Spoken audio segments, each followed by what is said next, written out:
எல்லோருக்கும் வணக்கம். இன்னைக்கு நம்ம பார்க்கக்கூடிய சப்ஜெக்ட், நாம் லாட்ரி டிக்கெட் வாங்கலாமா?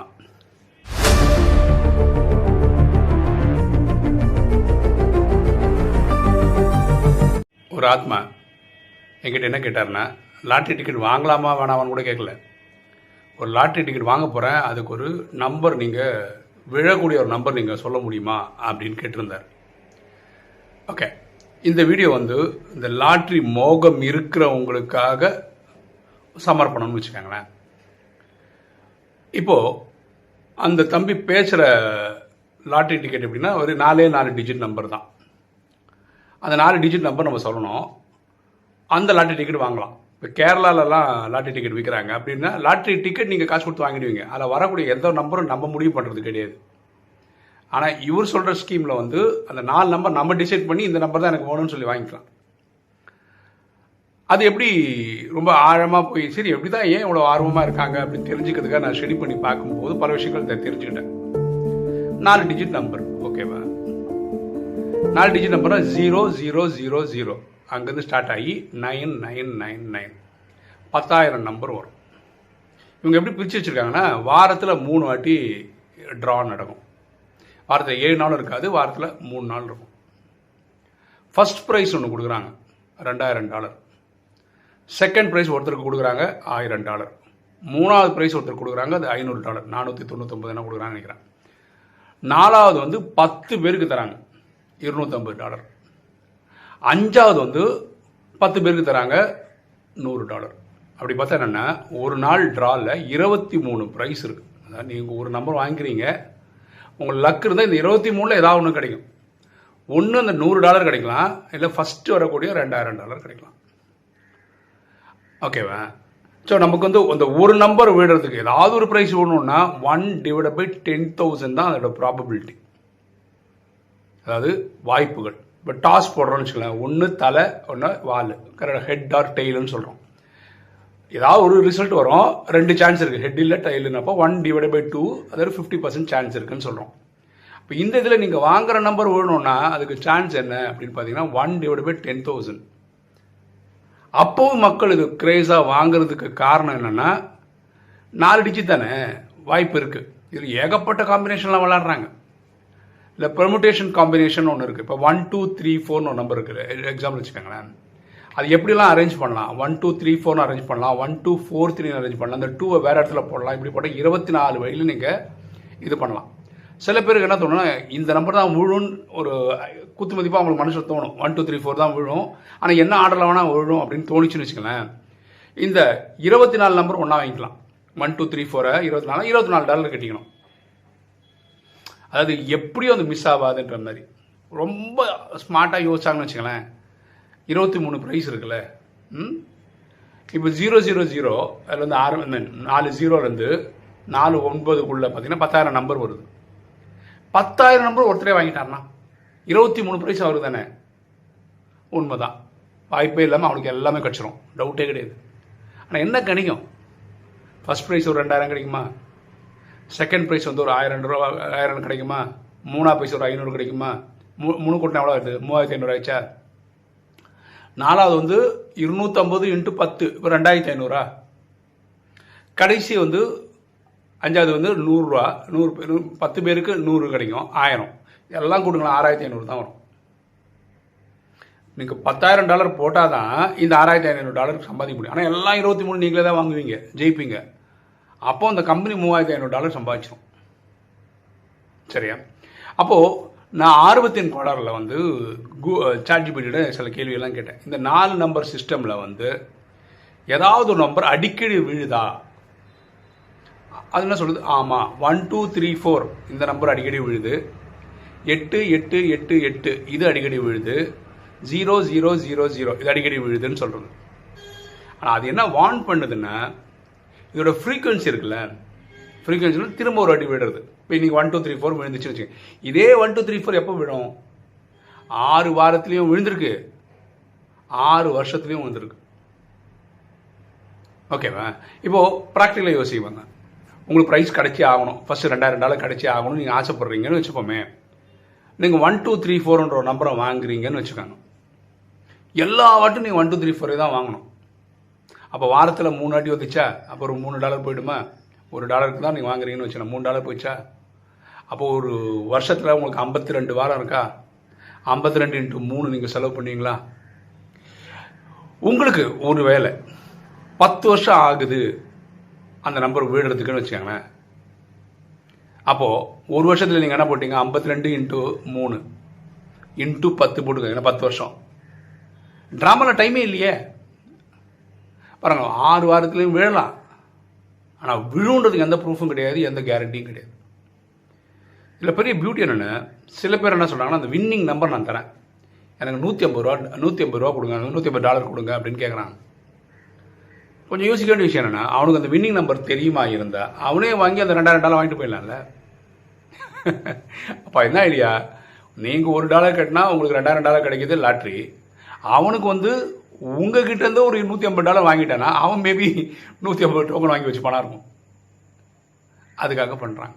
ஸோ இதில் எல்லாம் புச்சால்தனம் இருக்கா அப்படின்னா எனக்கு தெரிஞ்சு இல்லைன்னு தான் தோணுது.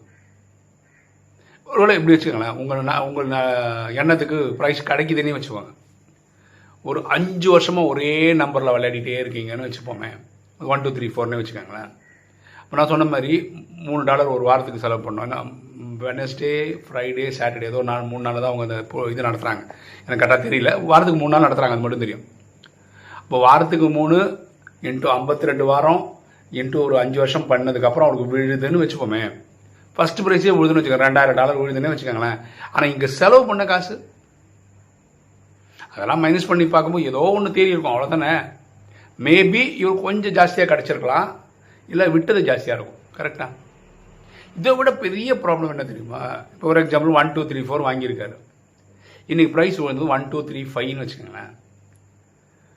ஒரு வாரத்துக்கு அவருக்கு மனசு ஒரு மாதிரி இருக்கும். ஜஸ்ட்டில் போச்சேன்னு பயங்கர வருத்தமாக இருக்கும். ஆக்சுவலாக இது வந்து ஒரு மனநோயை தான் கொடுக்கும்.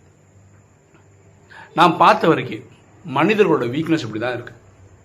இப்போ இவங்களை யாரும் நான் குறைய சொல்லலை, ஏன்னா நம்ம எல்லோரும் மனிதர்கள் தான், எல்லாருக்கும் ஒரு வீக்னஸ் இருக்குது. எப்படி நம்ம 5 விகாரங்கள் சொல்லுவோம், காமம், கோபம், அகங்காரம், பற்று, பேராசை, எல்லாரோடையும் போராடின்னு தான் இருக்கும்.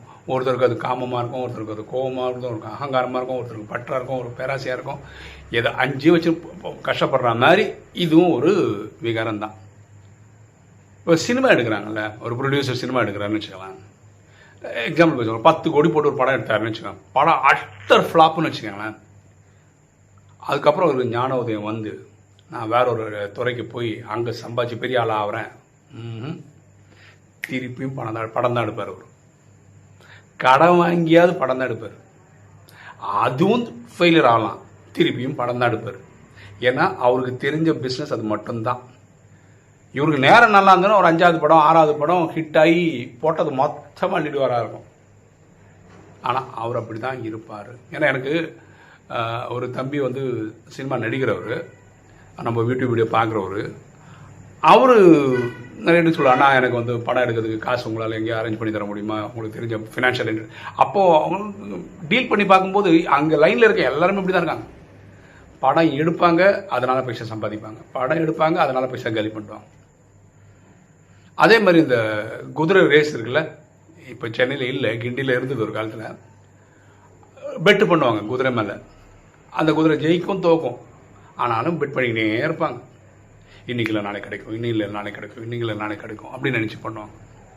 நிறைய பேர் ஷேர் ட்ரேடிங் அப்படி தான் பண்ணுவாங்க. இன்றைக்கி ஒரு ஷேர் ட்ரேட் பண்ணுவாங்க, காலம் வந்து சாயந்தரம். நான் சொல்கிறேன் இன்ட்ராடே, அன்றைக்கே ஆரம்பித்து அன்றைக்கே முடிக்கணும். இன்றைக்கி ஒரு $1000 சம்பாதிச்சிட்டாங்கன்னு வச்சுக்கோங்களேன், நாளைக்கும் கிடைக்கும் விளையாடினே இருப்பாங்களா, டபால் எல்லாத்தையும் இழந்துருவாங்களா. திடீர்னு எனக்கா ஒரு நாள் லாட்ரி மாதிரி அவருக்கு ஒரு $2000 கிடச்சிருமா, இதிலே விளையாடி கூட்டி கழிச்சு பார்த்தா 50% கரெக்டாக வருமானதே டவுட்டாக இருக்கும். என்னுடைய தாழ்மையான புரிதல் என்னென்னா, இதிலலாம் டைம் வேஸ்ட்டு, எனர்ஜி வேஸ்ட்டு தான். எது புத்திசாலித்தனம் அப்படின்னு பார்த்தீங்கன்னா, இப்போ நான் ஒரு சர்வீஸ் கொடுக்குறீங்க, ஒரு வேலை பண்ணுறீங்க, ஒரு சர்வீஸ் கொடுக்குறீங்க. அந்த உழைப்புக்கு வந்து ஒரு $500 இல்லை $1000 நீங்கள் சார்ஜ் பண்ணுறீங்கன்னு வச்சுக்கோங்களேன். $1000 திருப்பி அவங்க தராங்கன்னு வச்சுக்கோங்களேன். நீங்கள் உழைச்சிங்க, அதுக்கு $1000 உங்களுக்கு கொடுத்துட்டாங்க. அது உங்கள் முழு காசு, உங்கள் உழைப்புக்கு வந்த காசு. அது உங்ககிட்டே இருக்கும். அது எப்படி போனாலும் உங்ககிட்டே திரும்பி வந்துடும். ஏன்னா அதுதான் அந்த உழைப்போட பவர். தான் இது வந்து ஓசி மணி. இதை பாருங்க, நான் யோசிச்சு பாருங்கள். இந்த நீங்கள் $1 போட்டு ஒரு லாட்டரி டிக்கெட் வாங்கிட்டீங்க. உங்களுக்கு $2000 எப்படி தர்றாங்க? உங்களை மாதிரி $1 நிறைய பேர் போட்டிருக்காங்கல்ல, அதை வச்சு தானே கொடுக்க முடியுது. இப்போ கேரளாவில் பார்த்தீங்கன்னா லாட்டரி டிக்கெட் சிஸ்டம் இருக்குது. அங்கே பெருமையாக சொல்லிக்கிறாங்க, வாரத்துக்கு ஒருத்தர் கோடீஸ்வரர் ஆக்குறோம் அப்படின்னு. உண்மைதான். லாட்டரி டிக்கெட் வாங்கினாங்கன்னா எவனா ஒருத்தருக்கு காசு ஊந்துதுன்னா விழும். அங்கே எப்படி தெரியுமா, கண்டிப்பாக விழுந்தாகணும். ஏன்னா லாட்டரி டிக்கெட் விற்கிறாங்களா, அந்த நம்பருக்கு தான் கொடுத்தாகணும். எந்த லாட்டரி டிக்கெட்லாம் இவங்ககிட்டயே தங்கி வச்சோ, விற்காம தங்கி போச்சோ, மேபி அதெல்லாம் எடுத்துகிட்டு தான் லாட்டரி டிக்கெட் அந்த இது போடுவாங்கன்னு நினைக்கிறேன், அந்த நடத்துவாங்கன்னு நினைக்கிறேன். இவங்ககிட்ட இருக்கிறதுக்கே லாட்டரி டிக்கெட் ரன் பண்ணிட்டாலும் எல்லா வாட்டியும் இவங்களே ஜெயிக்கிற மாதிரி ஆகிடும். விற்று போனது மட்டும்தான் லாட்டரி டிக்கெட்டு இது தெரில, எனக்கு அதை பற்றி ரூல்ஸ்லாம் தெரில. வாரத்துக்கு ஒரு கோடீஸ்வரன் கேரளாவில் உருவாகிறாங்கன்னு பெருமையாக வச்சுக்கிறாங்க. ஆனால் எத்தனை பேர் ஓட்டாண்டி ஆகிறாங்கன்னு நான் கணக்கு கொடுக்குறாங்களா அவங்க? ஆனால் ஒரு விஷயம் நான் புரிஞ்சுக்கிட்டது என்னென்னா, இவங்கெல்லாம் திருந்த போகிறதே கிடையாது. ஏன்னா இது வந்து ஒரு விகாரம் தான். நான் குறைய சொல்ல முடியாது. இப்போ எனக்கு ஒரு விகாரம் இருக்குது, எனக்கு கோபம் இருக்குது, எனக்கு அகங்காரம் இருக்குதுன்னு வச்சுக்கோங்களேன். நான் சாகிற வரைக்கும் இருக்கும். அது ஜெயிக்க நான் முயற்சி பண்ணிட்டே இருப்பேன், அவ்வளோதான். ஒன்று ஜெயிச்சுட்டு சாவேன், இல்லை ஜெயிக்காமல் சாவேன், அவ்வளோதான். இது வந்து நான் வந்து யாரையும் குறை சொல்ல, எல்லாருக்கும் ஒரு வீக்னஸ் இருக்கணும். ட்ராமாவில் ஏதாவது ஒரு காரணம் இருக்கணும்ல, அந்த மாதிரி ஒரு வீக்னஸ் இது, அவ்வளோதான். சில டைம் உங்களுக்கு டபால்னு பைசா அடிச்சு முன்னான் பைசா வந்துச்சுன்னு வச்சுங்களேன், அப்போ நான் பண்ணது கரெக்டு தானே அப்படின்னு யோசிப்பாங்க. அவங்க பார்ட்டில் அது கரெக்டாக தான் இருக்கும். ஆனால் இந்த பர்டிகுலர் லாட்ரி சிஸ்டமில் வந்து பெரிய நெகோஷியேஷன் அது வாய்ப்பே கிடையாது. ஏன்னா நீங்கள் $1 கூட $2000 தான் வரப்போகுது. அது நீங்கள் வேலை பண்ணாவே $10,000 $20,000 சம்பாதிக்கிற மாதிரி வேலைலாம் இருக்குது இன்றைக்கி, சரியா? ஸோ நான் ரொம்ப ரிசர்ச் பண்ணேன். உங்களுக்கு இந்த மாதிரிலாம் தாட் இருந்ததுன்னா, நான் இப்போ நான் யூடியூப் சொன்ன உடனே உங்களுக்கு ஞானதேவம் வந்து நீங்கள் விட்டுற போகிறீங்க, அதுவும் கிடையாது. நான் கிளியராக சொல்ல விடவே மாட்டீங்க நீங்கள். ஏன்னா அது வந்து அது ஒரு வீக்னஸ் உங்களுக்கு. எனக்கோ ஒரு நாள் உங்களுக்கு பைசா வந்திருக்கும் பாருங்களேன். ஒரு வருஷம் கண்டினியூஸாக வாங்கிட்டே இருந்தீங்கன்னா திடீர்னு ஒரு நாள் கண்டிப்பாக விழும். அது கண்டிப்பாக விழுன்றது வந்து நீங்கள் போட்ட காசுலாம் எடுத்துக்கிட்டீங்களான்னா உங்கள் நேரத்தை பொறுத்து இருக்கும், அவ்வளோதான் என்னால் சொல்ல முடியும். இப்போ வீடியோ பார்க்குற நீங்கள் சொல்ல வேண்டியது என்னென்னா, லாட்டரி டிக்கெட் வாங்கலாமா வாங்கக்கூடாது? இது பணம் வேஸ்ட்டா, இல்லை இன்றைக்கி இல்லை நாளைக்கு ஏதாவது பைசா வந்துடும் நினைக்கிறீங்களா? உங்கள் கருத்து என்னன்றதை கமெண்ட் செக்ஷனில் போடுங்க, நம்ம எல்லோரும் தெரிஞ்சுக்கலாம். ஓகே, இன்றைக்கி வீடியோ உங்களுக்கு பிடிச்சிருக்கோம் நினைக்கிறேன். லைக் பண்ணுங்கள், சப்ஸ்கிரைப் பண்ணுங்கள், ஃப்ரெண்ட்ஸ் சொல்லுங்கள், ஷேர் பண்ணுங்கள், கமெண்ட்ஸ் போடுங்க. தேங்க்யூ.